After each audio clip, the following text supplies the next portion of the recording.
That's 8 o'clock. How do you want to kick off, Ruben? I mean, if we let you just tell them the narrative and then we can go from there, I think. Okay, mate. Nice one. All right. Well, I'm not going to presume that everyone here really knows me and what I'm about. So I'll give some very brief introduction and then I'll get into the kind of reason why I wanted to kick this off and start this thing up. And then really it's a bit of knowledge sharing. Hopefully we can tackle some challenges that perhaps other people are facing in this space. So John Gooden here. Hello. I am currently one of 3 play-by-play commentators for the UFC. I'm an MMA guy and have been for a long time now on the broadcast side, over 10 years. But before that, I worked as an electrician in construction and as like a project manager. So a lot of my roles was about defining client briefs and then managing teams to deliver stuff. And all of this stuff that I'm telling you right now is relevant to the kind of stuff that I would like to talk about and share with you with regards sports broadcasting. Before that, I did a little bit of work in TV, mainly on the kind of behind the camera side as a junior researcher. And before that, and which is key to a lot of the stuff that I had in mind, I worked in the city and I was with a recruitment consultancy, like a headhunter. So I learned I learned about interview technique in real detail. It's got a lot of training in that. I was interviewing like 3 to 5 people a day. I got to sit down and see like master interviewers at work and how they would dissect a CV, a resume, and extract all the necessary information to then be able to tell a story about that person. Now, I never thought when I was in the city trying to get into banking, when I was learning these skills, that they would then become something that would serve me so well going forward as I realised my true dream of being a sports broadcaster. Everything that I do stems from my research process, which pretty much is about interviewing people to get the necessary information that I then kind of repackage for commentary, or with an interview or a conversation, we might have a camera on it or a microphone so that other people can share in this telling of the story, I should say. So that's me in a nutshell. And I wanted to do this because I've been helped by many people along my journey to get to this place that I feel very grateful to be in. So I would like to do what I can to help others on this kind of scale. I've been writing a course for interview or asking questions, commentary and presenting.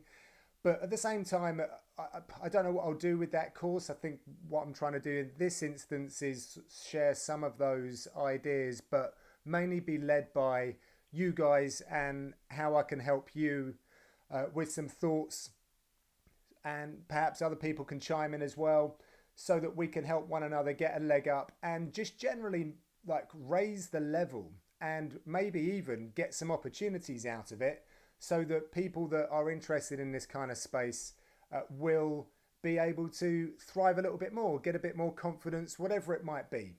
I've got high hopes. I'll always try my best. So that's the reason why I'm doing it. Looking to carry this on weekly so we don't have to get everything squeezed in tonight. But I'd like to go through the room and take questions just so that I can be led by you guys and then layer it with my own experiences, which have been honestly like ground up. I didn't come through the front door in broadcasting. I didn't go to college, university after having studied media or journalism. I did business. And I literally came off the mats to then commentate on a local show and then write reports and things of that nature. So I have ticked a lot of the boxes for our small sport on the way up. So I'd like to think I can offer some experiences at the very least of what I've been through and how it's worked for me. So with that, I guess, Ruben, whoever you might see as being the first up, if they've got a question, and we can maybe tackle it that way. Yeah, thanks for the introduction, John. That was great. If anyone in the audience has got any questions for John, on maybe how to get started, thought processes, research methods, anything, just raise your hand and we'll bring you up on stage. I see some familiar faces in the crowd, so I'll invite somebody up. You may or may not have questions, should I say. I've just seen my friend Mark. I'll invite a few more people up, and if anyone has anything, please do just raise your hand. It's a open platform here. I can see JC's just raised his hand, so I've just invited him to stage, and Mark is as well. John, if you don't know Mark is the founder of the Fight. JC, you can go ahead. I definitely can join the conversation, but JC, if you have a specific question, you can go. Thank you. I just wanted to say, John, I'm a big fan. I love your work, especially on commentary as well. I think you're very underappreciated. I like what you do. Thank you. My question is, thank you. My question is, what are your thoughts on? I guess I don't know if you could share, but like Dan Hardy, and I know that he's not with you guys anymore on commentary. So, just what was your experience like working with him? Yeah, first of all, thanks for that, JC. I really would like to focus on more of the application side of stuff. I'm happy to answer this question now. I figured that people would be asking me anyway. So I'm obviously upset what's transpired between the UFC and Dan. It's a thing between them. It's not anything to do with me. So yeah, I've lost my broadcast partner of 7+ years who I very much enjoyed working with. And that's something to talk about in a way of treating people a certain way and developing relationships with others and being open-minded, which I feel like I was with Dan and he was with me. So that allowed us both to find our space in a commentary way that he knew where I was going and I got to know where his strong suit was, so that I could try and get as much of those elements of his commentary work out of him as possible. And the more time we spent together, I obviously learned more about his character. So going back to the point about what's going on, I really don't know a great deal about it. I just know that this is what's happened and we have to live with that. And it's sad for me when you invest in any relationship and it comes to an end, particularly when it's not your fault. It's kind of damn, that's a real shame, because we were pulling in the same direction, I believe, with our vision for mixed martial arts, but particularly in our region. But I think that can also be transferred over internationally. And yeah, I learned a lot from Dan, and I hope that they can reconcile it and I can get to work with him in the future.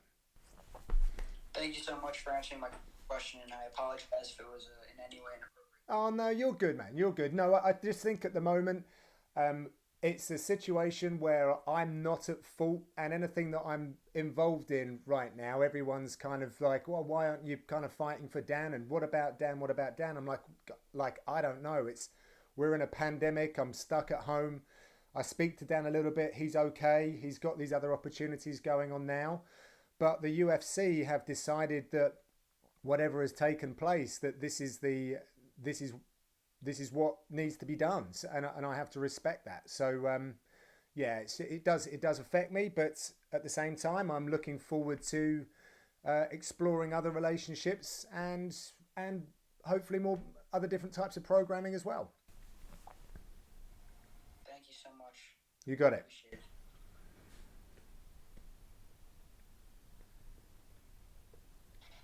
Next, I think we've got Poody on the stage as well. 270.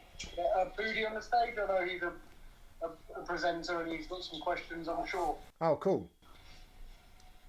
Hey, Sean, how you doing, man? I'm good. How are you? I'm very good, thank you. You know what's funny, yeah? So I tried to DM you yesterday on Instagram. And then I sent you 2 long voice notes, so I'm pretty sure you saw them long voice notes and you thought, yeah, this is on. So, I might as well ask my questions here. Go for it. Okay, so my question is going to be a difficult way to formulate it, but I'm going to try and formulate it in a way that makes sense. So in the UK right now, when it comes to football, there's sort of opened up a space where people can become presenters in the football industry and content creators, but still maintaining, for lack of a better word, their urban voice. So I don't know if you've seen like Arsenal Fan TV and seen the success of someone like Troops, for example, or seeing a lot of these football podcasts and whatnot that come out. In the MMA media scene right now, there's not necessarily the same thing in the sense of, from what I've seen, obviously, it's a lot more professional. Like, I'll just give an example. I remember I was watching a really popular MMA presenter, and he was talking about the do's and don'ts of getting into the content game in MMA, and he said you should probably try and wear a smart shirt whenever you make a video, which I was like, oh, okay, fair play. So I say that to say, do you think if someone is coming into the game, they should try to use their own quote-unquote voice, or should they try to be, I guess, professional and try and fit into the mold of the other presenters that are currently doing their thing? I hope I've worded that correctly in a way that you understand. Yeah, man. Yeah, I do. And 100%, you have to be authentic. It is so important. It's something that I always have to check myself with. And I realize that the UFC is very North American, and there's certain things that I have to tailor accordingly, because I have to remember I'm on ESPN. I'm a London boy essentially, and I didn't realize how colloquial I actually was, and some of the phrasing that I would use that only people from probably even the southeast would like be able like resonate with. So I have to pay attention to that. But I definitely think that you've been ill-advised by that person who said you must always wear a shirt. There's a time and a place. So I don't want to sound like I'm contradictory here, because I typically get out a bow tie and a dinner jacket for a fight night. But the reason I did that was when I was coming up in mixed martial arts, and I actually still hold true with this for the UK MMA market. The external perception of our sport was so negative, and a lot of the people that were in front of a camera at the time were wearing tap-out t-shirts and jeans, and they had a certain look, and there is nothing wrong with any of that. But if you wanted to be taken seriously, you also need to have others that did it differently.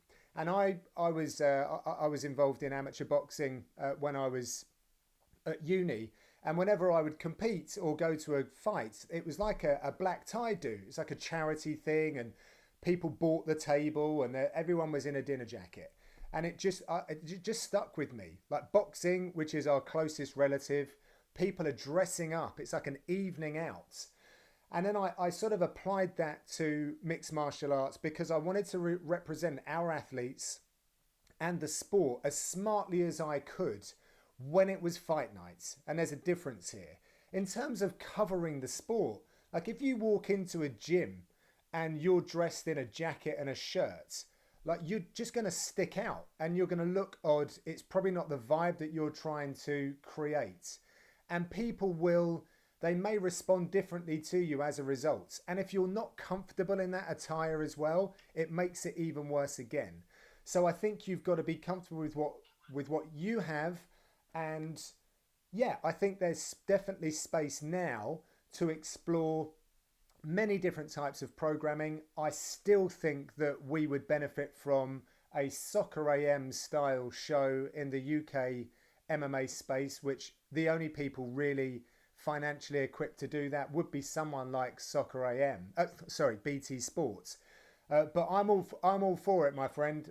I think that you should embrace who you are. When you belong to or are close with certain cultures, certain communities, you're a voice and a representation of those collectives, those people, and you become very important because you'll be able to speak the language that they do. And yeah, I 100% would say lean into that as much as you possibly can, because that's your niche. Thank you. I felt like that's a perfect answer. I appreciate that a lot. Because definitely, even when I look at the Helwanis, the Vertical Motors, even DC, I don't think I've seen any of those guys on camera with a t-shirt on. And sometimes when I'm sitting in my room making my videos, and I literally want to put a hat on, I'm like, oh shit, I can't even put a hat on right now. Like, this is gonna look crazy. Yeah, but yeah, definitely. Yeah. No, so I think that Helwani has, it's not a gimmick, a bit like I wouldn't say my bow tie is a gimmick, at least I don't treat it as such. Like I'll break that out on a fight night only when I'm commentating. Otherwise I'll wear like either an open neck or a tie on fight nights. But Helwani was, they call it flannel, right, in North America, where it's like a check shirt. He's always kind of been synonymous with the check shirts. And we got to remember when Helwani was doing these, his original interviews, he was turning up to a fight night. So he did want to, and he was a broadcast journalist. So that was what kind of fitted with his persona. We also look, if you want to talk gimmicks, you want to look at the Schmo. Like he's gone with something like a completely different personality to break through, to be different. DC, I've seen DC wear different stuff. Like personally, if I'm doing my own content at home, like I'll wear a hoodie or something like that. But earlier on today, I did a hit for UFC Social, which will be out either later this week, next week. But I made sure I wore a collar because I'm working for the UFC now.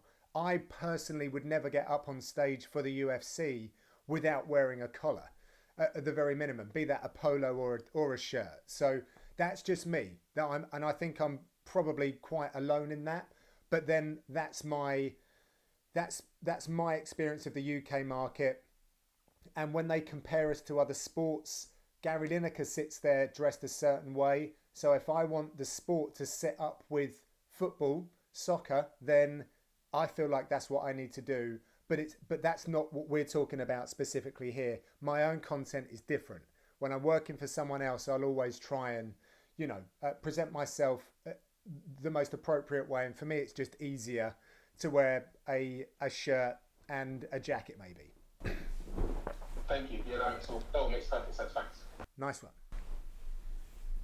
I think just to elaborate a bit on what Poody was asking as well, because I feel I understand your question, and I think we've got quite a relevant homegrown example of if you stick to your core values or culture that you wish to push as the narrative. Look at someone like Chunks, prime example. He's now commentating football. He hasn't compromised his brand, essentially, or what he stands for.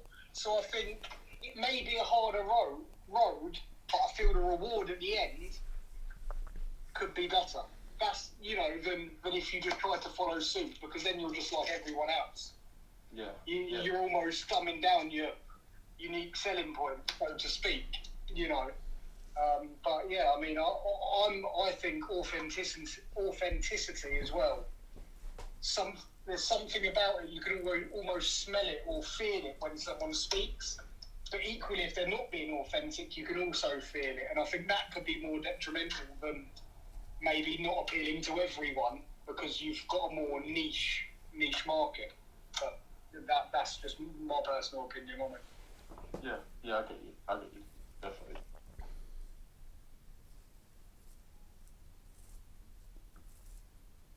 Right, guys. I see we've got Jake on stage. Jake, do you have a question for John? Hi, guys. Yeah. First, I just want to say, John and Ruben, thank you so much for putting this together, guys. I saw a while back you were putting time like this, and I'm just glad to be part of it, and thank you very much for that. So I've got a couple of questions, if that's good. I don't want to take up too much time.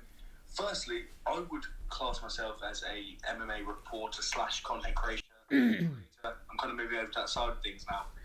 Now, obviously, a massive part of that and a massive part of modern day is social media.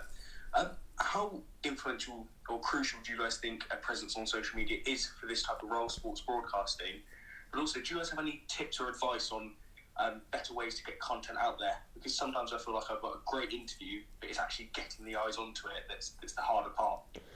Yeah, I can talk a lot about this because do not follow the way that I approach social media because it clearly doesn't work.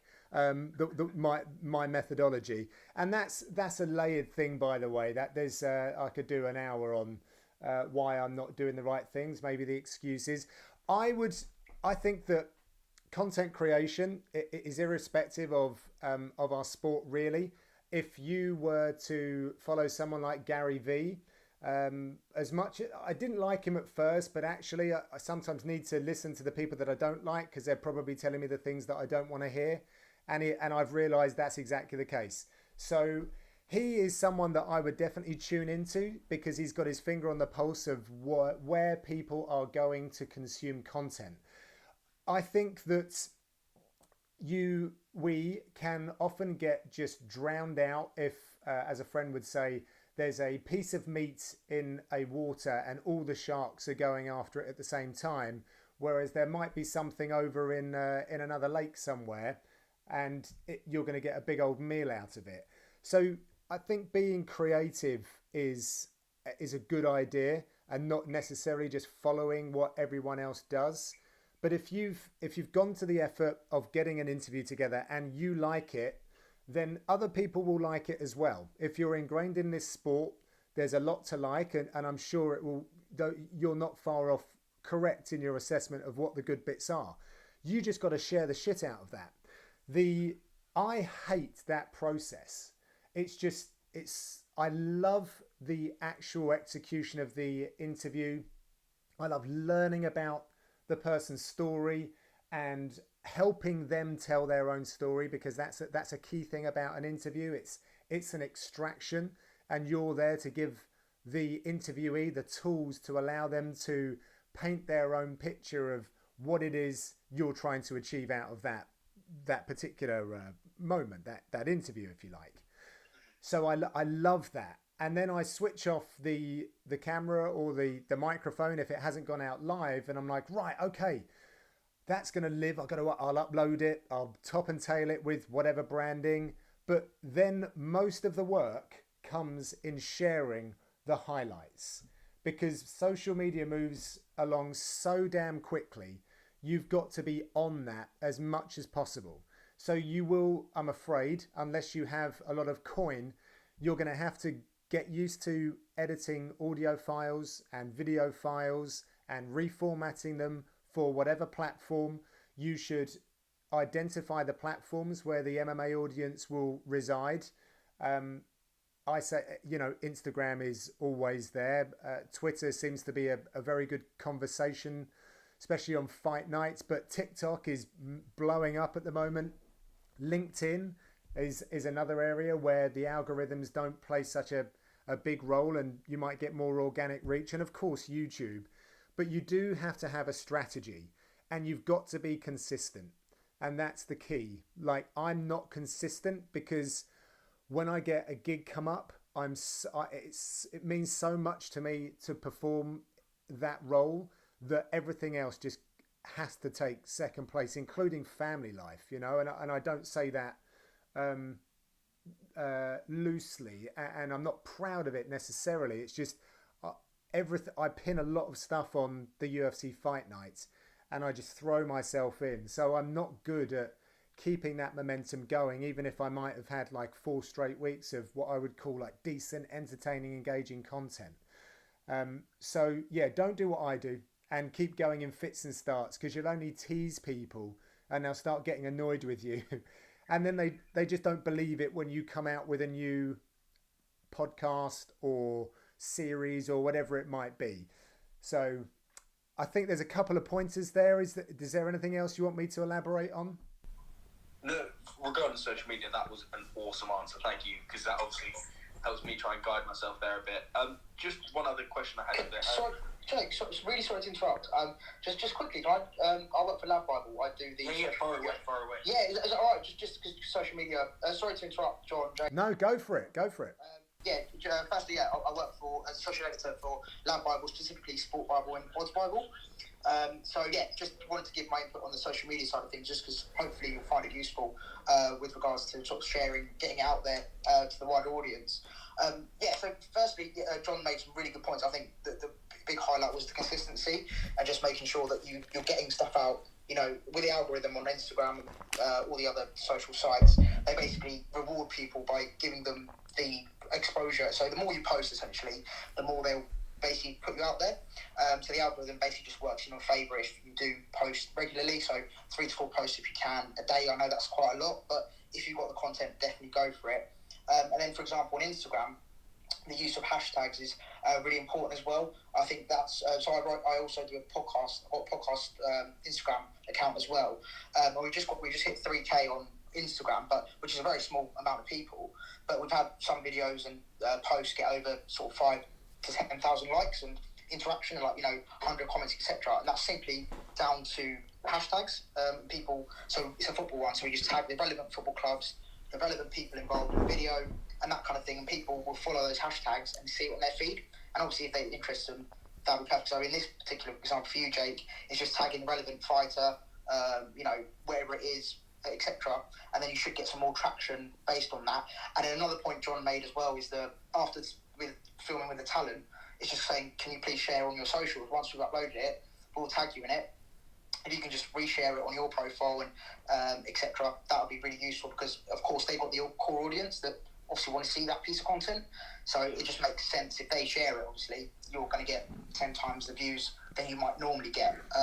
So yeah, definitely consistency, as John mentioned, and also just using different types of stuff as well, like hashtags for smaller accounts is definitely useful. And posting in forums as well, or like relevant pages. So on Facebook, there's loads of community groups. There's different pages on Instagram, like private. Basically, what's the word I'm trying to pull?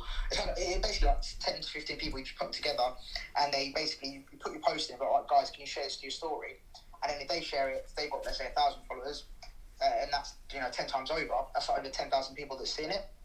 So you can just search on on Instagram. You can find those they're called like private groups basically, and sometimes you get invited. Some people just set them up, or if you just do it yourself, that would be a great start. Just message loads of content creators within your area. And just say, look, I'm, up and coming, whatever. I like to just share it. If we can get our little group, whenever you post, I'll share. And then when I post, you share. And it's just, especially within your own little community, you're going to see so much more traction as well. So yeah, that's just my little piece. So sorry for interrupting, but I hope. No, mate. Thank you so much, Maz. I really appreciate that. So Jake, just off the back of what Matt said, what's your YouTube so I can go subscribe to you? So I'm always available at Jake Jones MMA.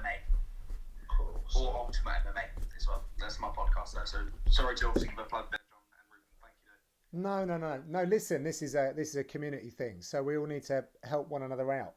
I'd also just say, from what I've learned, not by what I've necessarily done myself, but don't be disheartened by the number of likes and the number of shares, etc., particularly if they're underwhelming compared to the quality of work you're putting out.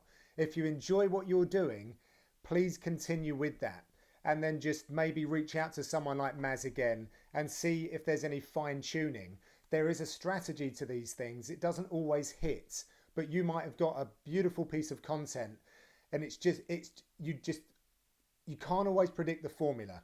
So it's just tricky. I just don't want to see you getting disheartened if you're putting all this effort in, because I do, and it's really tough. And one thing I'll say to everyone, happy to be like an open book with this. I've been and spoken to many different agents and like management companies about representation, etc.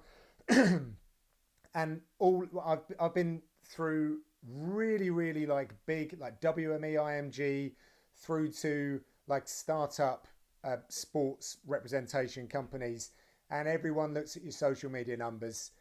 You will not regret that investment. I don't have representation, and I think a lot of it is to do with my social media presence. They want me to bring an audience with me if I go and work elsewhere, which I'm not looking to do, by the way. It's just, I think it's prudent sometimes to be out there and be known by people in your industry and be wanted. That's just a business thing. But my social media numbers just don't cut it, and they're all encouraging me, and have done for years, to build that up like tenfold. So you will not regret that investment. So good luck with that journey. Thank you so much, guys. I really, really appreciate it. No worries.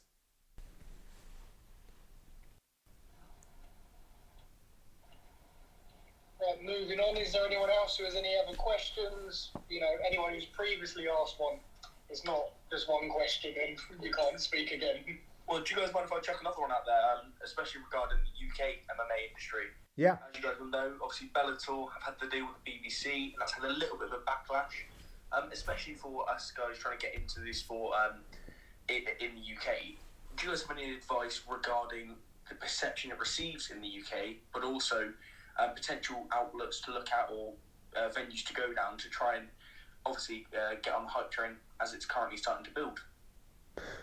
Be more explicit, Jake, so I can help you a bit better. I'm not sure I fully understood that one. Yeah.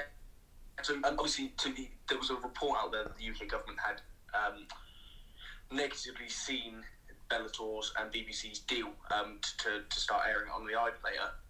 Is there any advice you would have on how we approach our coverage of the sport, whether it's fully supporting it or acknowledging that some people don't have that the love and the passion for the sport, but equally, is there any sort of outlets or say it is the BBC that you think there's a position there that we should approach and try and go for, or a way to kind of pitch ourselves to them to try and get essentially signed up and trying to get your foot in the door for businesses and outlets that are going to possibly rise very fast in the UK?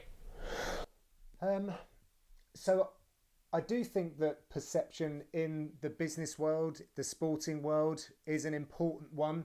I was to sort of drag it over to like interviewing, and if you're ever trying to set up an interview and you work for a certain organization, it's a pretty obvious one, and I'll just put it out there, but if you're the Sun newspaper and you're trying to go and uncover stories in the Liverpool area, good luck. You know, that newspaper's been tarnished. It was awful. So you have to sometimes be careful about who you align yourself with, and therefore it's worth sitting back sometimes and just looking around and seeing who gets on with who. If your final goal is to get to a certain place, because if all you want to do is work with the UFC, then you might want to find out who the UFC don't like, if there are any particular MMA outlets that Dana White does not get on with. He's pretty vocal. I can't off the top of my head, and it would probably be unfair to do so as well, but I don't think it would be hard to discover who he's got issue with. So therefore, it may be worth not going and aligning yourself so closely with those people. In the UK MMA scene, you know, it's still so young that I think a lot of these media outlets, or even your own channel, you know, you can be the kind of ambassador of your own destiny here in just reaching out, doing good work. I know that people like Graham Boylan, who gave me my opportunity with Cage Warriors, I was just in the right place at the right time, and he saw that I was doing things a little bit differently. I guess he liked the sort of, you know, cut of my jib, and here we are today. So you have to be putting yourself out there, and I think keep things open. You know, keep things open, be nice, and yeah, just see what you can give back. Another thing that I did was volunteered my time to Safe MMA when that was getting established. So doing things like that where you're contributing to the sport, not just from a journalistic perspective, but perhaps some other areas as well, then that's only going to help you. But it's only going to bolster your resume. It's going to show how much you truly want to be involved in your sport. So if people are considering other sports outside MMA or boxing, whatever it might be, there might be something subsidiary on the periphery that needs free help or low paid help. And that might be something that you could double down on as well. And it just gives you the edge over someone else. So this is all, you know, careers 101 stuff. If I'm honest, we're just applying it to the MMA space, which is young, developing, therefore, and needy. You know, we don't have a lot of money. So if you're able to be in a position to offer these quality services, then people are going to be very willing to take you up on your offer. Awesome. That's great. Thank you so much, John. You got it, mate.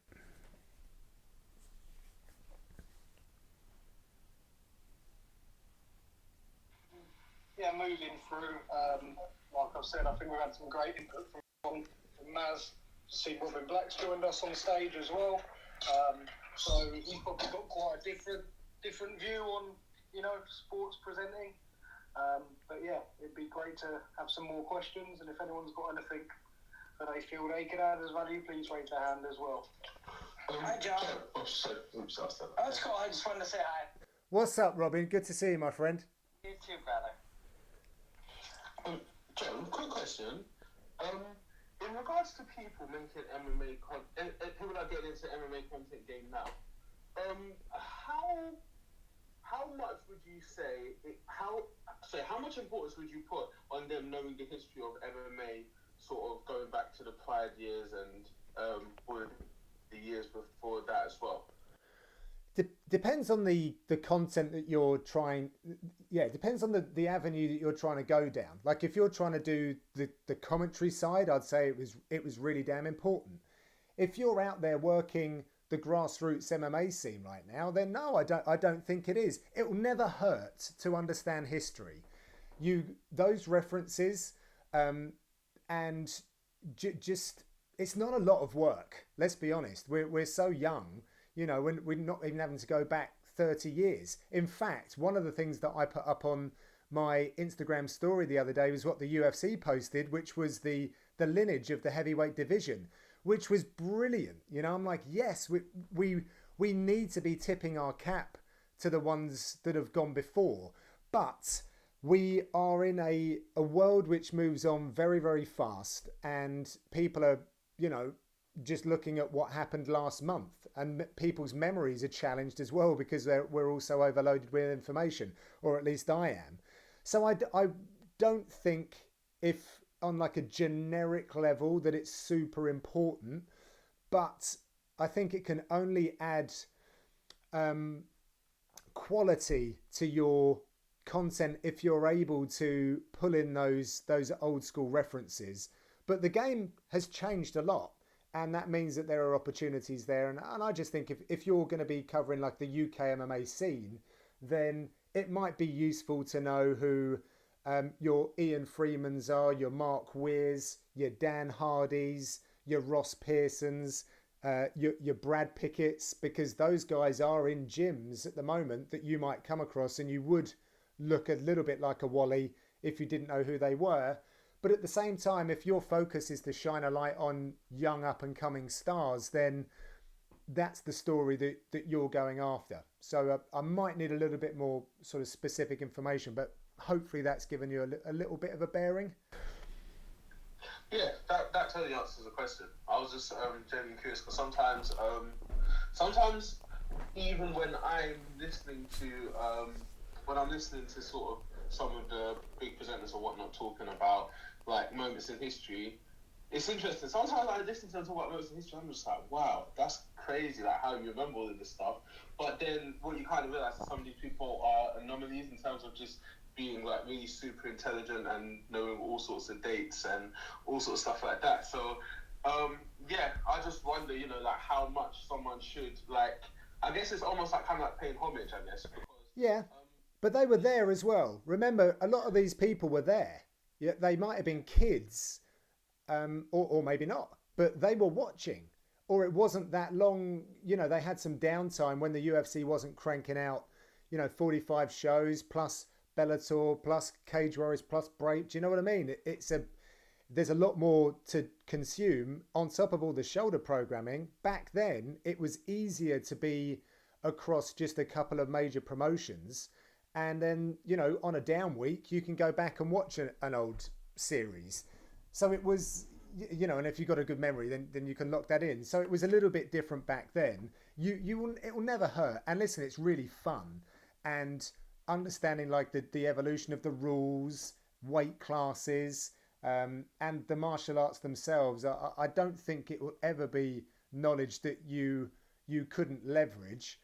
But in going forward, if you stick around for another 10, 20 years, what we're seeing right now, and the conversations that we'll be having in the future, there might be someone just like you asking questions about guys like you, if that makes sense. Yeah, facts. So it's the thing that made me think about this was over the weekend. I was watching a movie. It was a really shit movie actually. Called Never Back Down 2, and he was like teaching them the go-go platter. And then when he was teaching them that, I went and I was just googling it, like go-go platter, who's actually done this. And then it was like, Nick Diaz. Yeah. So then I went, because I got my UFC Fight Pass flipping subscription, and I hardly use it to watch the old stuff. I went and I watched it, and I was looking at the crowd, and I was like, fucking hell, Pride 33 had a lot of people there. Like, sometimes when people talk about the historic moments, it makes it sound like MMA was something going on in like a backyard somewhere. Like, this was a huge event, and I was just sitting there thinking like, how have I not already watched this? Like, is this a bad thing for me? The fact that this is my first time going back and watching this sort of thing, and I just felt like maybe I used to go watch every single Pride event or something, just to, I don't know, if it's even just to validate myself a little bit, to say that, yeah, I've watched all of that. Yeah, why not? I mean, I'd like to hear from Robin on this as well, because Robin creates all kinds of content and he's an encyclopedia on the sport. But what would you say to Puddy, Robin? I love your guys' conversation, and I love when you said it's fun, and that triggered me to think, like, the cool thing about doing things you love, right? And if somebody is listening right now, sports broadcasting, they're thinking, "Man, I love sports," or "I love fighting," or now you're doing something you love. And once you start doing something you love, nothing is really work. So Puddy, will literally, Goody is John Gooden combined. You'll suddenly go, man, history's so interesting. And if you're going to spend 30 or 40 or 50 hours of your week after week, month after month, year after year, consuming the thing that you're working in, you might specialize in history. And like John said, all of a sudden somebody is really into the grassroots in England or Canada or wherever. That person, it's just a type of subspecialization that you kind of do over time.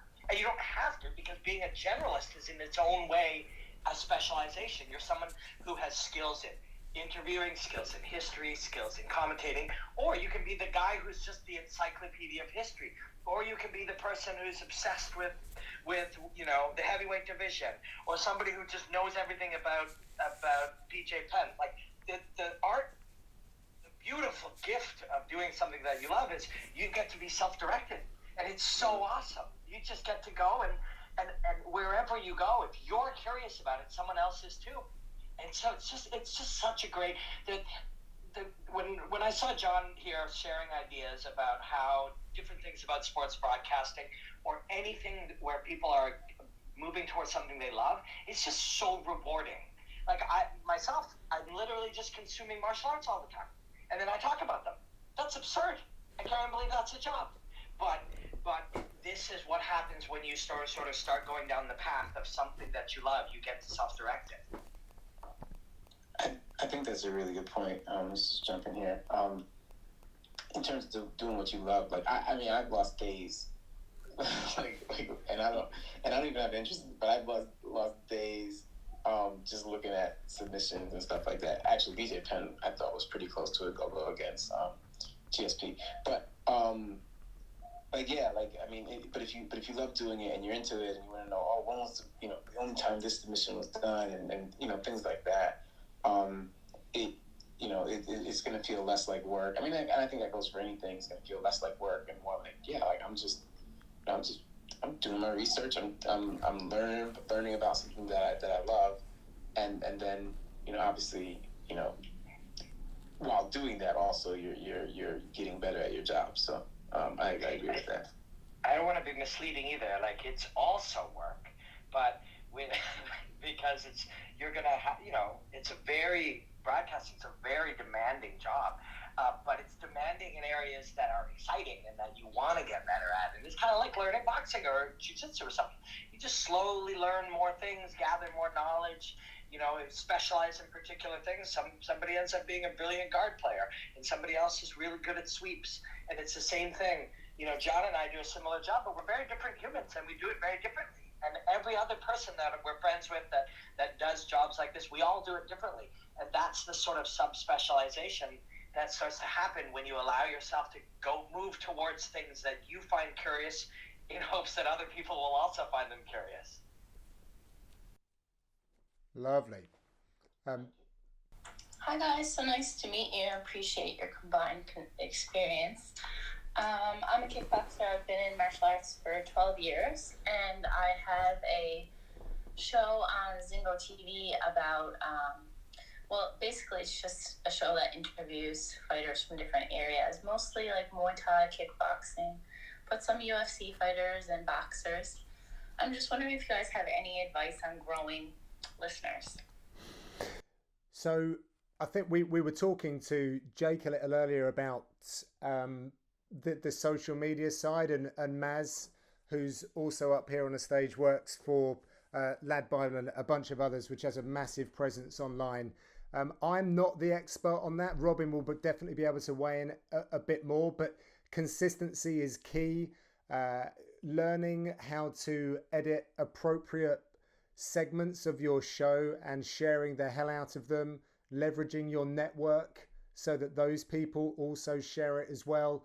Maz made some really cool points about going into forums. I know Reddit's a really good spot for combat sports, posting there, all the usual social outlets, but they do have different audiences is what I'm learning as well. So you may have to package them differently, even down to like Instagram and the framing that you would use, which might be different to something like YouTube.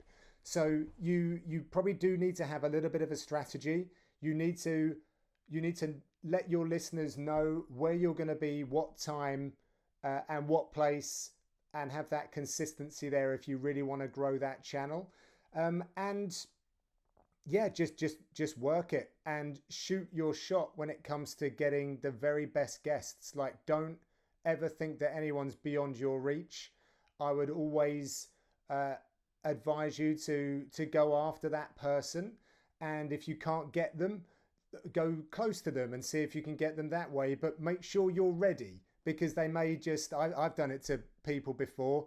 I've always wondered why people want to speak to me so much, but I said, okay, well, I'm ready now if you're good to go. And, we had a good conversation, but I don't know whether that person would have actually have had their framework of questions that they might want to ask me. So yeah, there's just a couple of things there, but maybe Robin can give you a couple of ideas, because I know that his social media presence is way stronger than mine.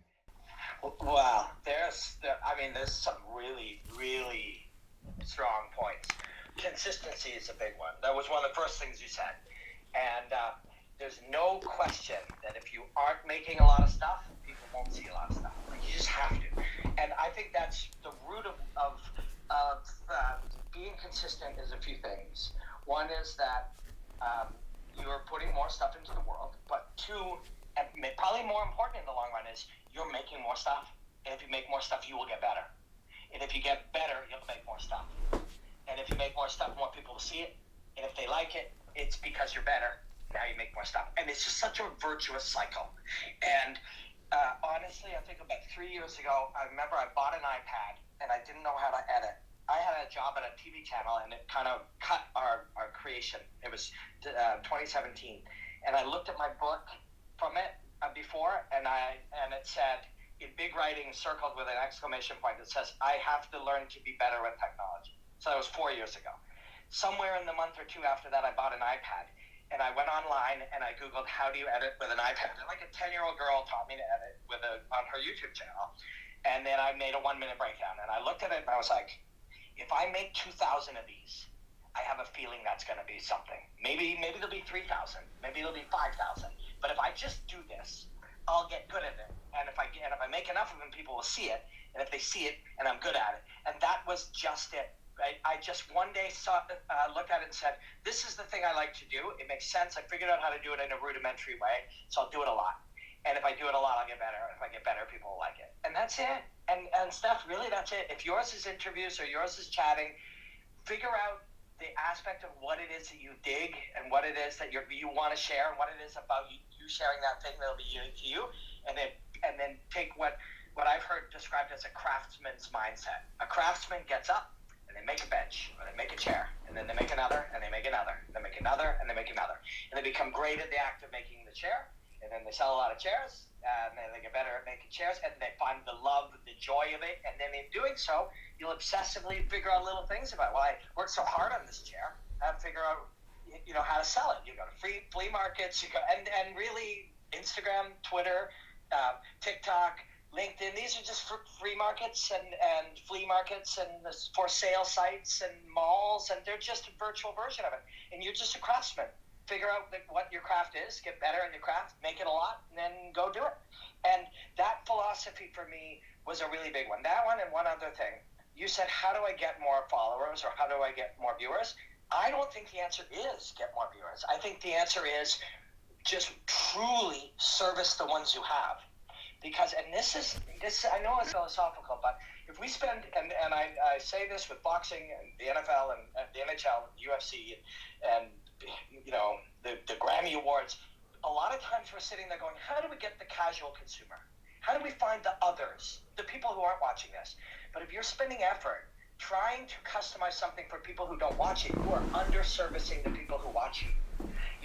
If you're making something, and whether that's dumbing it down or whether that's making it more broad or general, the people who already like your stuff come to you for something specific. So figure out what that is and give them more of it, and then more people like them will come. Don't figure out how to attract everybody. Figure out how to really service the people there, and then over time, more people like that will find you. And I know that sounds philosophical, but it's truly what I believe. And I used to get that a lot on YouTube. People would say, if you want more, or Instagram or wherever, if you want more followers, you should, and then they'd lay out a description of what everybody else does. And I would just look at that and think, I don't think this will be right for me. I think there already is a lot of this. And also, I would have to change a lot of things to be this thing. It doesn't feel right. And so I stopped trying to find more people. I stopped and I started trying to make my thing really specific to what I love and hope that they find me. And then some have, and now I make a living doing it. So, but it maybe might add an extra year even to the process, but you'll feel so much more authentically you, and you'll love what you do. You'll connect to it. It'll be more deeply yours if you take that route. Also, Steph, as well, just a quick question. What is it that you're trying to grow? Are you trying to grow your channel, or are you trying to grow your socials, like in terms of viewers or followers? So I don't really care so much about growing my followers unless my followers convert into viewers. Okay.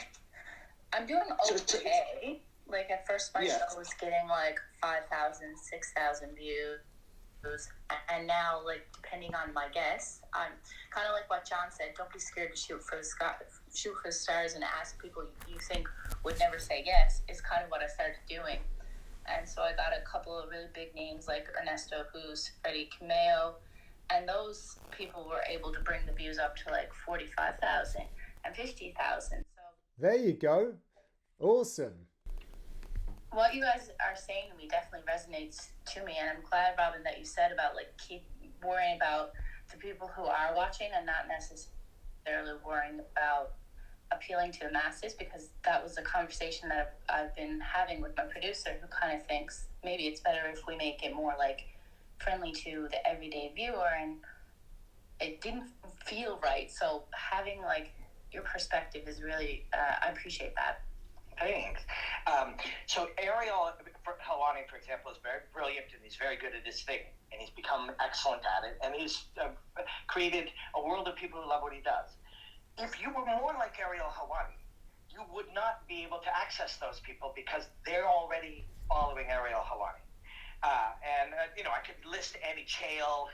None of us could be Chale. But I could list anyone that is sort of larger mainstream than you or I, but we won't succeed by being like them. We just won't. But yeah, thank you for saying that, but I really do believe that. If 40,000 people have watched you already, they matter. The 400 billion it's not 400 billion, but the billions of other people on planet Earth who are not currently watching you, they're not your business right now. Your business is every one of those 40,000 people. What did they like? How do you thank them? How do you let them are valuable to you? How do you let them know that you are able to do this because of them? Don't do anything that would get bet you 80,000 more, but we're underappreciating those 40,000. So that's a lot of people. Those people watched you and they liked your stuff. That's, you know, and we sometimes might do this. You might have 100,000 people, you know, 1.8 million people watched me do a breakdown of Khabib versus the bear. If I went and thought the answer to this is find people wrestling bears, that would not be the right answer, right? That, you know, the right answer isn't recreate that thing or recreate something else that's already working. The right answer is, you know, there's something unique about you.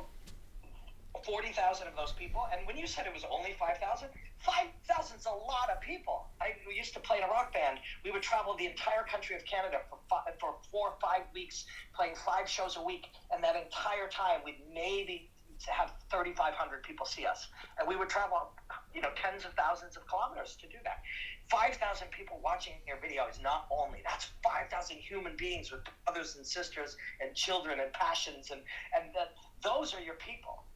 You don't need 50,000 others, because if those 5,000 people loved you enough to buy a T-shirt from you, they would pay your bills for 6 months. Actually, yeah, that'd be 50,000. You'd make $50,000. They would pay your bills for the year. Those are the people that matter. Yeah, just to elaborate on that as well, from Robin's point, I think another brilliant way to grow your audience or try and get more people is just to be more interactive with them as well. Like, one thing we've learned by sort of having the core audience that we have is by just asking questions, getting them involved. You know, everyone loves, you know, everyone on here on Clubhouse love talking about themselves. People love getting involved with quizzes, with questions. So, you know, just posing loads of these kind of things, whether it be a question, a quiz, or, you know, anything just to basically get people interacting with you and sharing your stuff. They're much more likely to get involved. Want to share your things and get it out there to the wider public. If you sort of, friends, whatever it might be, you know, if you pose a question, let's say when you posted a clip on Twitter or Instagram, whatever, follow up with a question. It's like, what would you do with this, or what would you do in this scenario, or whatever it might be. I don't know a specific example, unfortunately, but just follow up with a question maybe, or try and get your audience involved. And by doing that, they feel valued, and they're more likely to then tell a friend or tell someone at work. You know, they're much more likely to want to share your stuff because they've actually grown to get a personal attachment to your brand and to your content. Thank you, guys. I appreciate that. Fred, what do you think of a fight between Conor McGregor and Jake Paul?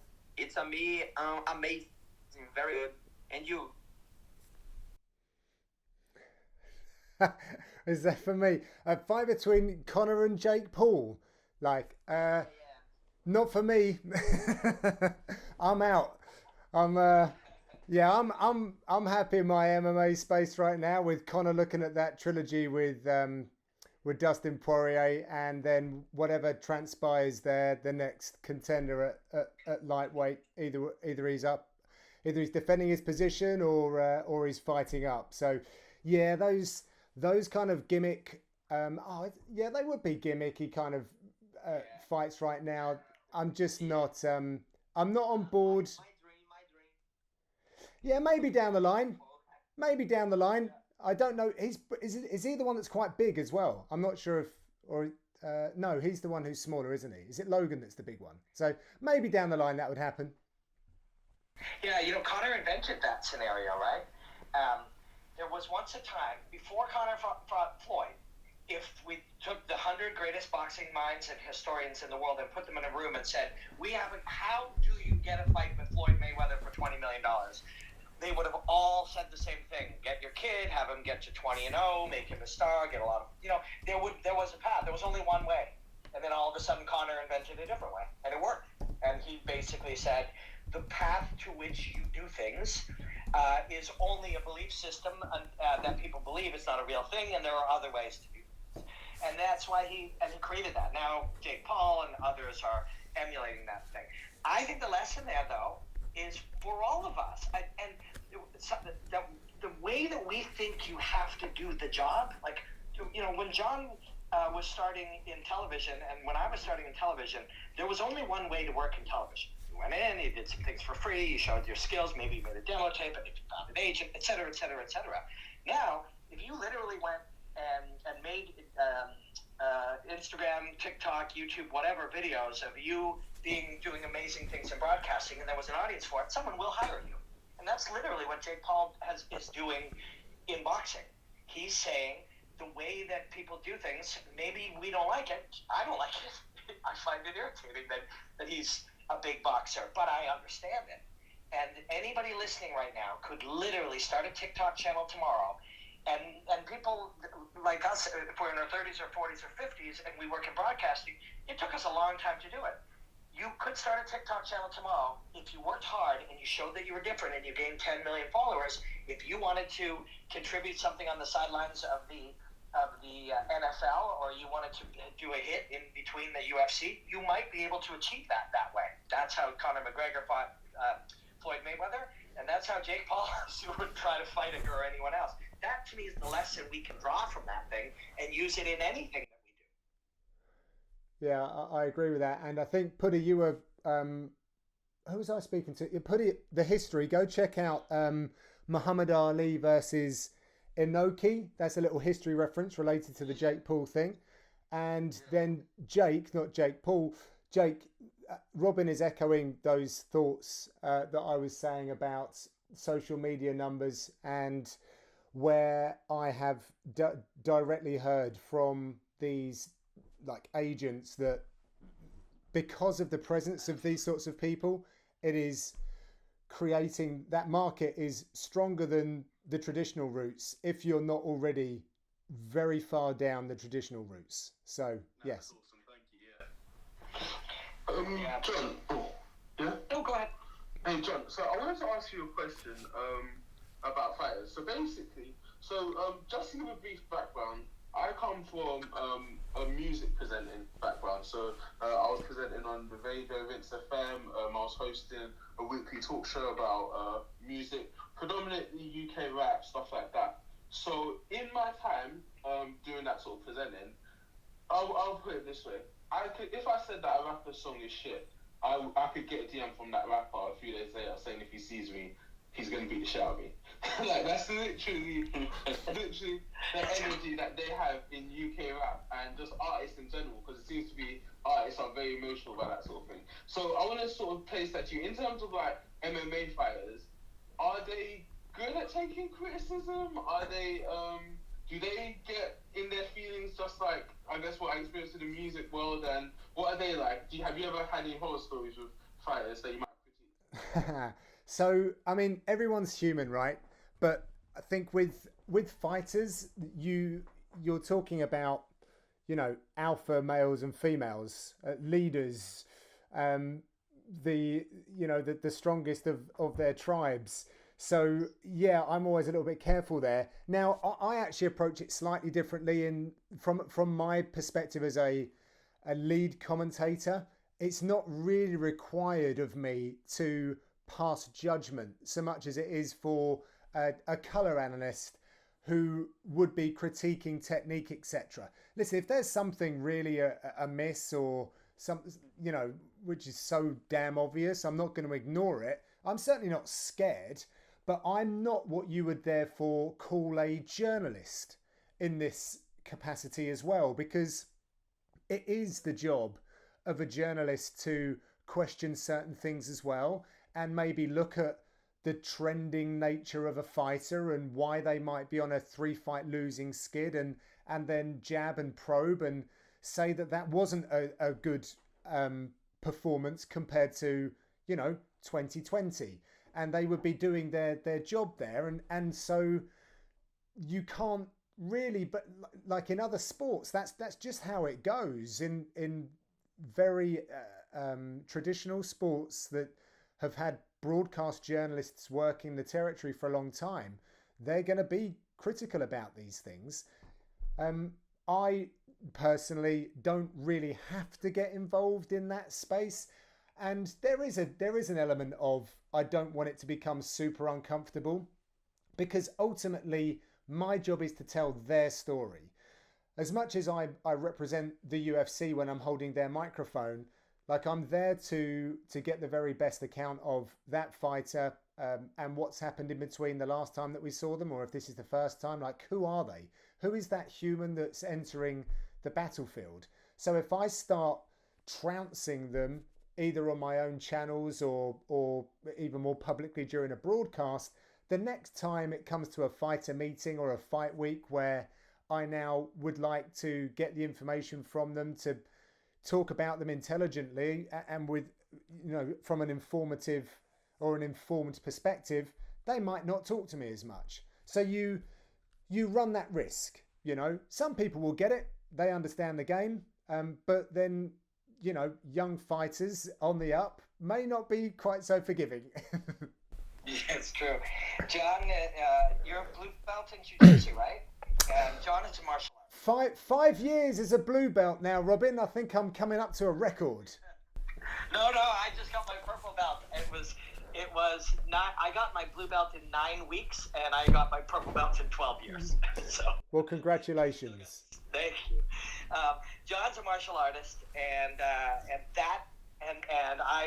am a martial artist, and that we are viewed slightly differently. And there's a trend right now in fighting that you see. It's kind of evident. Cub Swanson made a tweet the other day. Millions, thousands, tens of thousands of people talked about it. He believes that journalists. I don't think that's necessarily true, but he thinks all journalists should train in fighting. And you've seen it many times. Chael has talked about it. You will get fighting is incredibly complex. All things are. If we were to watch somebody doing open heart surgery and they made a slip, we would understand that we're missing most of the information. Even if someone commentated that somebody like John or Dominic Cruz together were commentating open heart surgery, we would still understand that we don't understand. But yet, I think sometimes journalists, especially people who give themselves the role of analyst, but they are not martial artists, they're getting a lot of pushback right now because it is not possible to understand what that is. So when you pass judgment, you are passing an opinion or you're applying judgment towards something you actually don't know very much about. You know about it as much about it as we can gather through television, right? In reality, to something highly complex. So when somebody who doesn't do martial arts criticizes a professional athlete, they get pretty angry. They can become offended for sure. And I don't think people are doing it on purpose. I think we live in a world where we don't quite know what we don't quite know. If somebody listened to John Gooden and Dan Hardy for 27 shows, they would feel like maybe they understand fighting. But they only hear what these two martial artists, Dan was a professional who fought George St. Pierre, for God's sake, what they were capable of saying in a very controlled environment that has certain objectives other than the truth. You would understand you don't understand, right? And that's okay. We don't need to understand everything. We just need to understand what we don't understand. And so journalists and people who will take the role of an analyst who do not do martial arts, they will get that pushback. I've seen it a lot. So for people, Steph is a martial artist. For people who are in the field of broadcasting, if it's football, you should play some touch football. If it's martial arts, go do some jiu-jitsu. And if you do that, you always will be viewed a little bit differently. And it's a nice thing. John, I'm sure, can speak to that. It's a nice thing when these elite athletes will ask you about your jiu-jitsu or ask you about your experience or at least know that you did it because they do view us differently. Yeah, I do agree with what you're saying, Robin. I haven't unraveled it in my mind when I look at some of the great authors that have penned like books on Muhammad Ali. Is it Norman Miller and other people in that field? And I know that those people haven't gotten in and punched each other's, been taken massive right hands and hooks and bobbed and weaved their way through a novice ABA circuit, but they still have done like work that's been celebrated. So I just you can storytell it. Yeah. On the tales, there's many things you can do. There's many things brilliant things, wonderful things, poetic things, artistic things that we can do without doing. But what we can't accurately do is critique the doing. Yeah. And that's the part where people will, and like John said, John is a play-by-play man. He's there to say what happened. Dan Hardy, whoever his partners will be in future work, is there to say how and why it's happening. John says, that's a jab. He moved over here. He was hit. The cage is that. He's setting the story for us. He's bringing us into this moment. He's telling us about these humans, and then he's saying what he sees. It's not the color man's job is to say how and why. But even at that job, we don't so much need to critique, and over time, there's almost a slightly less critiquing because you do understand, even in the worst decision made in that moment, that fighter wanted to do the best he could, he or she could. They tried with everything they had, and the failure or the setback or the bad consequence or outcome is a result of training and preparation days, weeks, months, and years ago. And the preparation today. They aren't a bad fighter because they zigged when they should have zagged and they were rendered unconscious. They're not. They're a martial artist doing the best they can. Yeah, and so it's interesting. I did actually want to talk about this previously, like in another room or on another forum when Cub brought this about, because it did make me wonder. But I also started thinking, well, when would it be enough? So Cub was saying like 3 amateur fights. I'm like, well, why 3? And then you start moving then to, well, you're still going to be critiquing people wearing 4-ounce gloves. You're not wearing 4-ounce gloves. So now you still don't know what it's like to be punched in the face. And then there's no elbows. So all of a sudden you're not allowed to talk elbows now. And no heel hooks maybe. So heel hooks is, and it's like, I think that you're making his point to a deal, to a certain degree. You're making his point in that. So this is what I say now, myself personally and truthfully. I say, I've practiced martial arts for 40 years. I've only practiced martial arts for 40 years. I only had 9 professional fights. So I don't know what's really going on. I say that truthfully and I live that. That allows me to continue to learn. It allows me to continue to know how little I know. And I mean that. I only had 9 fights, therefore I don't know. Well, and that's a truthful statement. If that's true, then what on earth would somebody who has never experienced that, how could they possibly speak from a position of authority? And you know when they would realize that? Is after having 2 or 3 fights. They would then realize, the issue wouldn't be to gain enough knowledge to know. The issue would be to gain enough knowledge to know how little you know. Yeah. And I think that's his point.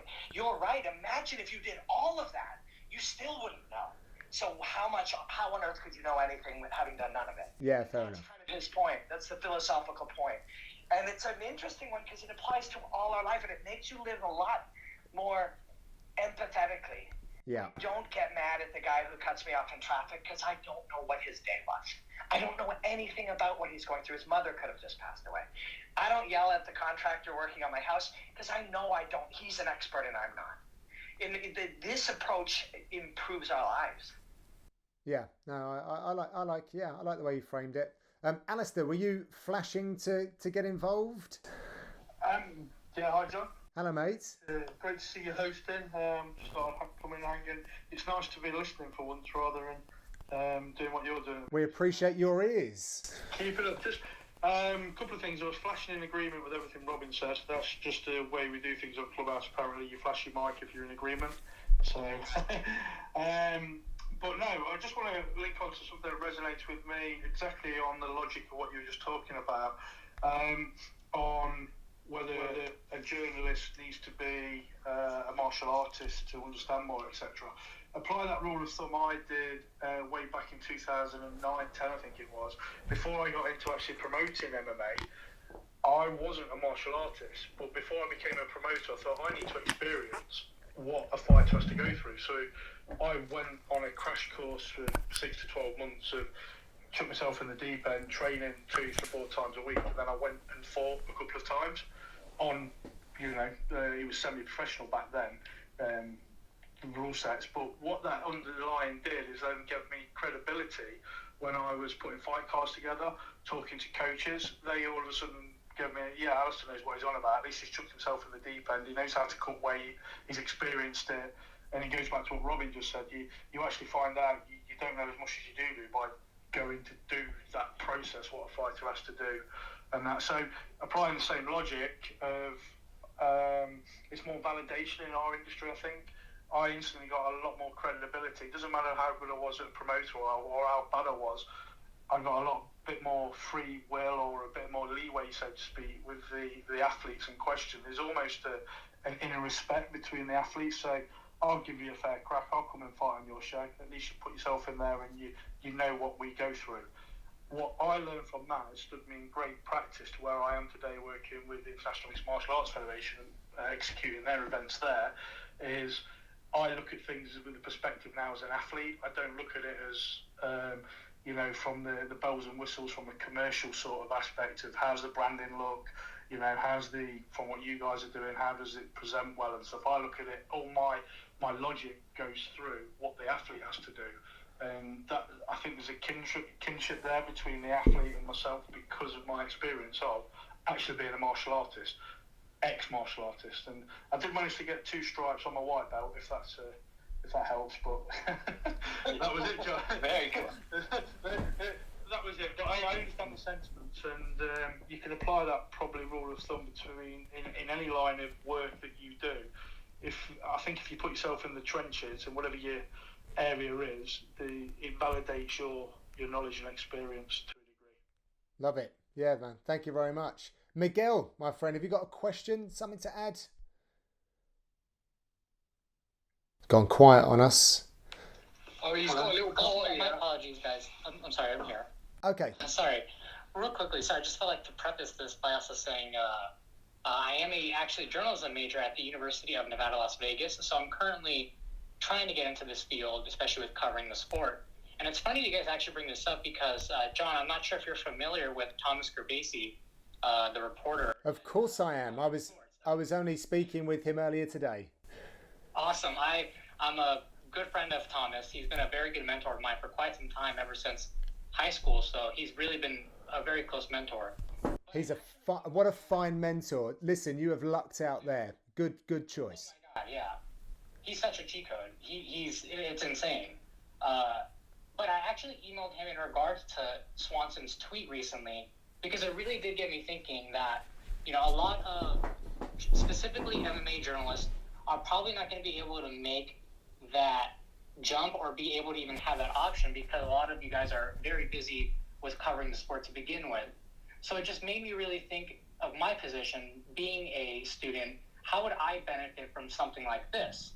So, I am also familiar with the Wimp to Warrior program that's held by Coach Kavanaugh. Yes. So, I looked into that as well, and I thought that, and I even saw Kavanaugh suggest in the comment section to come as well. Of course he did. For someone like myself who is a journalist looking to break into this field, that idea was very enticing for me. Like, what if I did that course with Kavanaugh, documented it, and presented it, I guess, as a piece of content for people to watch as someone who's looking to get into this field, but is also looking to show respect to the fighters and the sport by going through this course. But I guess also to touch back with what Robin was saying, the more I think about it, the more it is a personal thing. As much as I would make this as a piece of content for other people to see, this would be in a way to show validation, I guess, from a journalist's perspective to our work, and I guess to show the fighters and their sport that we do respect what they go through. So I just think that this is a very good conversation you guys are having, and I'm very curious to know what you guys would think as someone like me, as a journalist, how I should maybe approach this as I look to gain respect from my peers in this field. So my first thought as you were saying that, there were 3 things you listed. Building a piece of content, you would gain respect and experience. There was another one, and they were all good things, all of them, but they would all be 2nd, 3rd, 4th, and 5th, etc., to just how much true self-improvement would happen in you by doing it. So absolutely, all of the things you list are super valuable, and they wouldn't even give you the most value. The most value would just be doing it. It would change you in ways that you can't imagine. Good ways, scary ways, make you look at yourself in different ways. You would change as a human, Do it. Do it, yeah, sure. Yeah. Don't do it for any of those reasons. Do it because the act of doing it will give you so much value in your life forever. Absolutely. Yeah, I did email Kavanaugh about this idea. I haven't heard back from him, but I did also include an email. I just gave him that general pitch, but I moved to Las Vegas in 2010 because my mom got a job with the UFC. So I've been here for the last decade. So in a lot of ways, I feel like I grew with the sport, and it's helped me in a lot of ways. And in general, be very honest, we all deal with self-esteem and confidence issues, and I definitely have had my fair share of those. And this sport has definitely helped me just being a spectator. So getting to challenge myself through that course seems very, very enticing. So Robin, I definitely agree with you. I mean, in general, at the end, it would be for me. I wouldn't be making this piece of content in the end, but what I would personally get from that experience, I think, is unmeasurable. Yeah. I mean, definitely. The only thing that I was thinking there, and this is a projection of my own unfortunate journey and the horrendous injuries that I faced. Like I had 5 years on the sideline through a back injury, and I'm not really going to go into the details just because it's long, but basically I lost a friend in a kickboxing match, and he knew my wife, and it would have just been irresponsible of me at the time when I was fit and ready to go to compete in mixed martial arts whilst everyone was grieving, the death of a young man. So I never got to make the walk, and it ate me up. So listen, I'm not suggesting it's hard. What am I trying to say here? Like, don't invest everything and like hang everything on that one opportunity with Wimp to Warrior. You're in Las Vegas. You're in Las Vegas around some of the best mixed martial arts coaches and athletes that you could ever dream to have access to. And you will therefore be at the nucleus training alongside those people who will take notice, particularly if you're on the mats and you suddenly break out the dictaphone, or you don't break out the dictaphone, you've got a great memory and you write something up, or you bring your camera along. People talk differently when you're on the mats with them. I will say that. So you might not necessarily... I'm not saying don't go for it, by the way. I'm just saying if that doesn't work, that doesn't mean that there's no other way. I think that your martial arts journey in Vegas will be a prosperous one, and you'll get further along with your skill set than what I would or did do in the Scout Hall in Watford in the UK, back in 2008, 2007, under the chicken fried shop before that, because the skills are there. So you'll be able to accelerate that process probably faster than other parts of the world, which you probably didn't need me to tell you that. But yeah, I just think you go for it, but also don't be like upset if it doesn't come good. And still, as Robin said, enjoy that martial arts journey, because it will pay you back, And if you do have self-esteem issues, I was bullied when I was younger.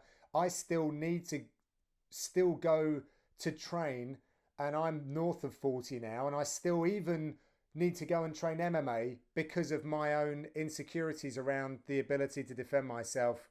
And I know I train with the pro team, so I know that I've got an edge on the average man in the street, but it still gives me that at my age and keeps me with my diet in check and all of those things. So you could definitely document this. You could definitely use it. Like Mike Jackson, for example, fought CM Punk, and he was famously the journalist that came good. That would be underselling his skills, I feel. But all the same, it's just an example there that someone has trodden those boards before. So go for it, but just proceed with caution with Wimp to Warrior, because there's just other stuff available that would benefit. That's good advice too, because also sometimes we look at this will be a nice, neat package. If he says yes to me, and I'm on a small television project or digital project called Wimp to Warrior, now it makes sense. Well, you don't need that. And people will ask me this. I live in Toronto. People say, "What's the best jiu-jitsu gym in Toronto?" Or you might ask, Miguel, "What's the best kickboxing gym in Las Vegas?"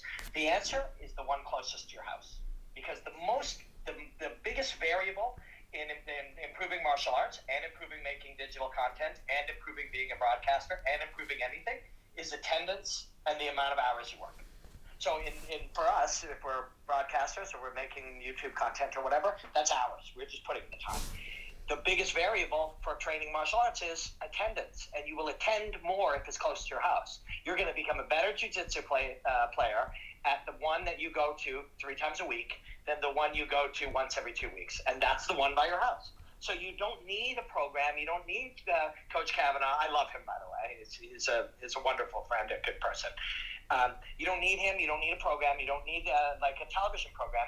Just the issue isn't the outcome. Now people respect my story, or the outcome. Now I have a content series that will help my career. The value of the journey is the journey. The value of the doing is the doing. So, you know, you can hang up this call. It is now 2:25 in Las Vegas. And when you hang up in 30 minutes or 40 minutes, you could 6 minutes later pick up a phone and say, I'd like to take an intro kickboxing class. That will be a bigger step than sending another email to Coach Kavanaugh.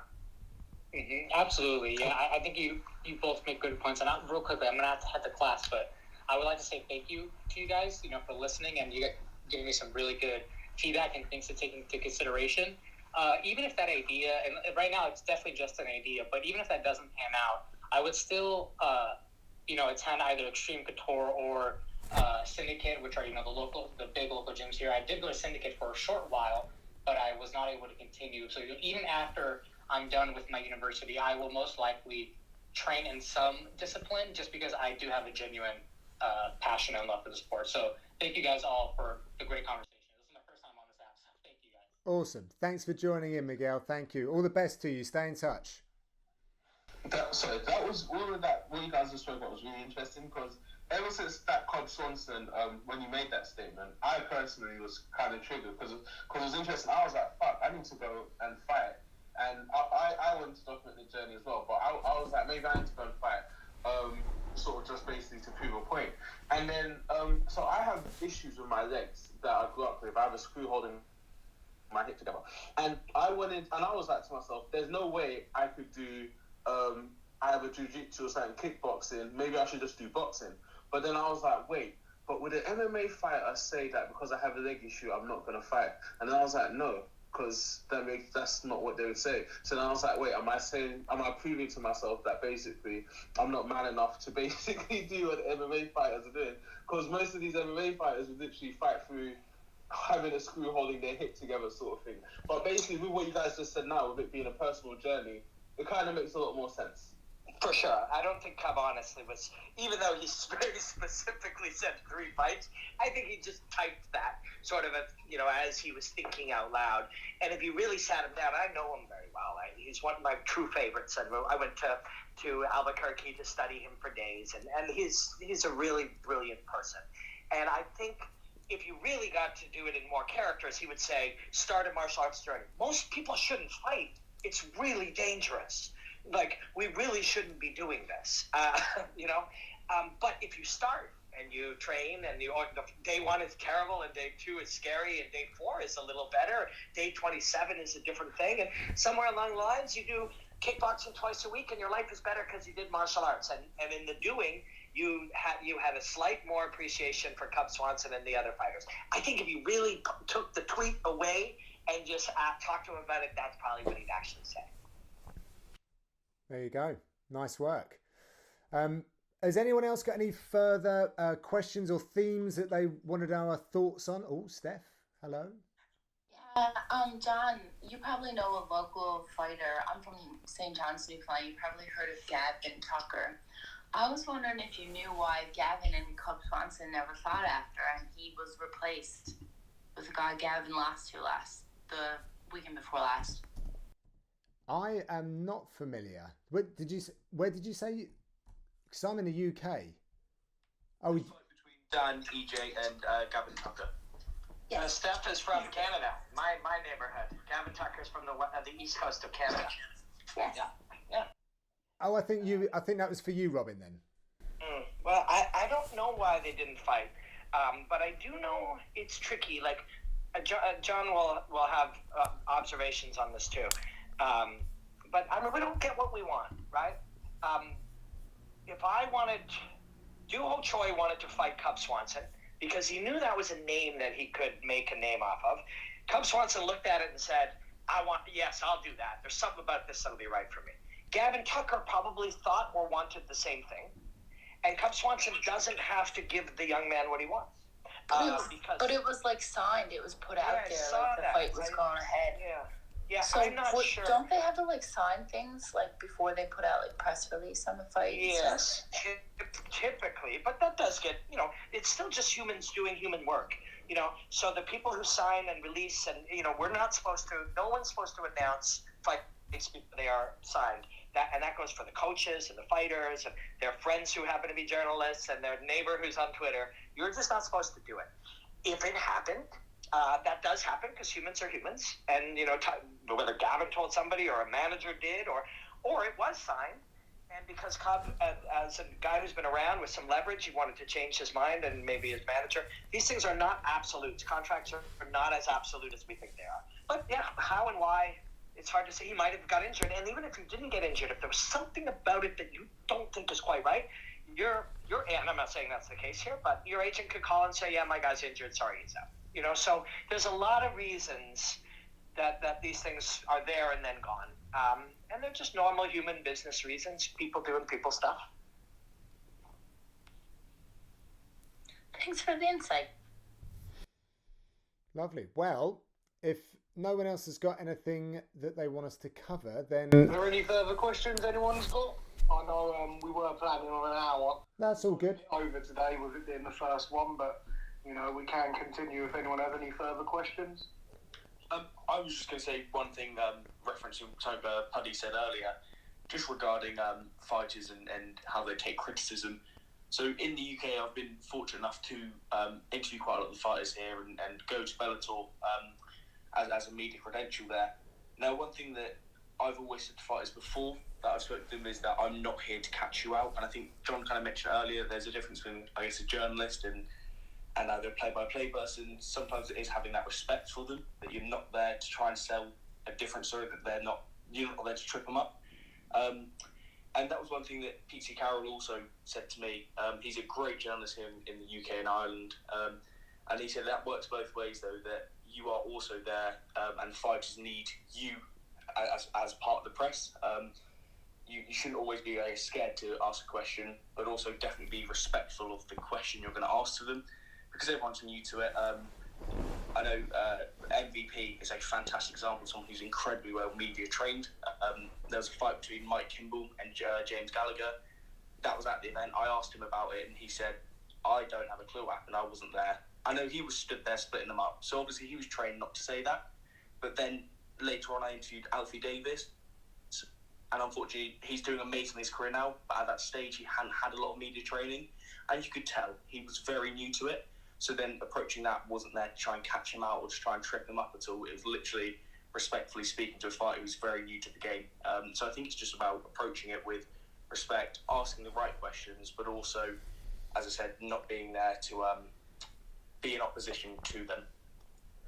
Yeah, and I think sometimes you have to prefix these things. If you don't have if you've come out of left field and that individual's never seen you before and you've got no rapport and you start probing on sensitive areas, then they're going to be suspicious. And that just goes for the human condition. So when you're sat down to try and interview someone, sometimes it's not as easy as being locked away in a room, where you can control the environment, things of that nature. You are in front of an audience of other people. So you've got to do your best to warm them up, establish credibility, establish some sort of rapport, and maybe give some context as to what you're trying to get from that specific exchange. Because if you are starting to ask like really sensitive or personal questions that just aren't relevant to where you are, like at that Bellator event, and you're asking them about something entirely different, I don't know, whatever it might have been, which is like a hot button that you may or may not know about, then good luck speaking to that person again. So I think you have to be a good communicator with these things. You have to read the room, and yeah, but at the same time, you're right, Jake. You're entitled to ask certain questions if they're relevant, but sometimes your relationship with that person will afford you that opportunity. Otherwise, you might just be remembered as the guy that, asked the question that made them feel very uncomfortable, and you might not be able to get much out of them down the line. Absolutely. All right. I think we're about done then, Ruben. I can tell you a story quickly. Love stories. I was not a journalist. I was a bad journalist. My friend Mark Hominick was fighting. He fought the Korean zombie, Sung Jung. And Hominick was knocked out with the first. He threw a left hook and he left it dangling out. And the Korean zombie stepped back and knocked him out. And his mentor, coach, best man at his wedding, everything, Sean Tompkins, had died in maybe 6, 8, 9 months earlier, maybe longer. It was his first fight without him. He goes into the back, and everybody's gathered around, and he's wearing a suit, and he's very classy. Mark is very proud, and he's going to see the media and do his job. And he says, well, I fought out of character. This happened. And another friend of mine said to him, Mark, how much do you think this has to do with the passing of Sean? And, were you thinking about... And Mark started bawling, right? And it's uncomfortable. Everyone's snapping pictures, and that's their job. Nobody's doing the wrong thing. I did the thing that where you suddenly realize you're not a journalist. I said, Mark, you're one of the mentally strongest people in the fight game. And I just triggered him immediately back to stop crying, because I know him. He's my friend. I did a bad job. I did the wrong thing for the journalists there. And that was one of the last. I took myself out of that gig after that. Because that's just not the role there. The role is to allow it to unfold and not get involved. And I got involved because I saw my friend crying and I didn't want him to feel embarrassed. And I snapped him out of it. And that's not the job. The job there is to, let it unfold, or I don't know. It's a strange one. Journalism is a tough gig. I respect it and appreciate it more all the time, but I also realize I'm not good at it. I'm not cut out for that. Yeah, I'm with you there, Robin. That's why the kind of play-by-play position suits me a bit better. I'll always call myself a storyteller, but I do tap into some of the techniques that journalists would use. So, yeah, and that's we've had some great discussions here, stuff that I didn't actually think that we'd be talking about, which has opened my eyes, something that's a lot of stuff that's more relevant to present day stuff. But I came into this thinking that I might be able to help people with like tools and techniques of some of the different specialisms that go into various sports broadcasting. But I'm pleased that I actually now still have those in the chamber for next week and going forward, and that collectively we were able to offer some interesting insight. It's been wonderful to have you on board, Robin. I've always respected your opinions, and I love the fact that sometimes we are quite different in our application and even way, but we're so well aligned just on a macro perspective. So thank you for your thoughts. It's been very valuable. Thank you, man. Thank you for having me. And I agree. I always love your work, and I love that we see some things quite differently. I think that's a wonderful thing. It's healthy, right? It is healthy. There are many ways to an armbar. So, yeah, congratulations on the purple belt, Ruben. I appreciate this very much. Thank you very much for helping out. No problem at all. I was saying is one of the best conversations I think I've heard on Clubhouse. Oh, that's awesome. There's definitely a place for it, and I know some people are definitely looking forward to next week. Yeah, man. I'll be back same time next week. So everyone that's here, thank you for listening, contributing. Be well, stay healthy, stay safe, and let's do this again next week.